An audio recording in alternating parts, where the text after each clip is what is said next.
My name is Annie Holm, and I'm an artist, and I'm also a collaborator and art coordinator or art administrator, and I do some curation on the side, and I would also say that I'm a community organizer.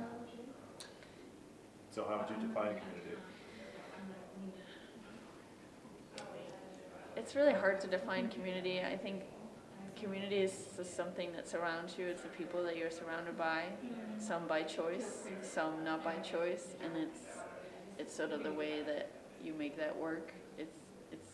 It's this ongoing, changing things. It's like you live with, well, if you live on a street, you have neighbors, and the neighbors are part of your community, but you don't necessarily know that much about them, or you don't necessarily have that much interaction with them, and it might not necessarily be good interaction, the interaction that you actually have, but they're still part of you and part of who you are and where you live, so they sort of like make up where you come from. So I think this is sort of, yeah, the community is like a street with a bunch of people.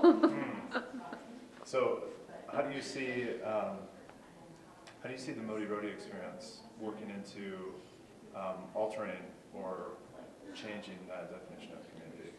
Well, I think the part of this experience definitely was sort of like how to get into meeting your neighbors, basically. I mean, it's sort of as if you were to go on a visit in everybody's house and actually get sort of an insight, have an opportunity to sit down with them at their dinner table and getting to know them through the conversations that happen around food. I mean, it's sort of a good common, because everybody eats, so it's a good common place to start, and things can sort of like always take off from there and going in all sort of different directions, as what usually happens when you sit around at a table and consume together. Mm-hmm.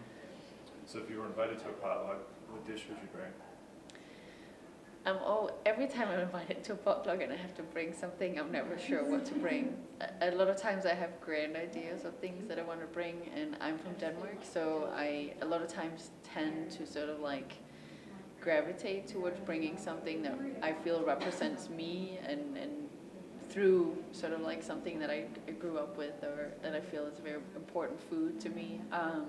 Or sometimes it could also be a drink, but it really sort of depends on the setting. I bring very different things to different settings, and sometimes I really just want to bring something that really represent my neighborhood, and I would, go to my favorite restaurant and order my favorite guacamole to bring that to the potluck. So it's hard to say exactly what I would bring. It really depends on the situation.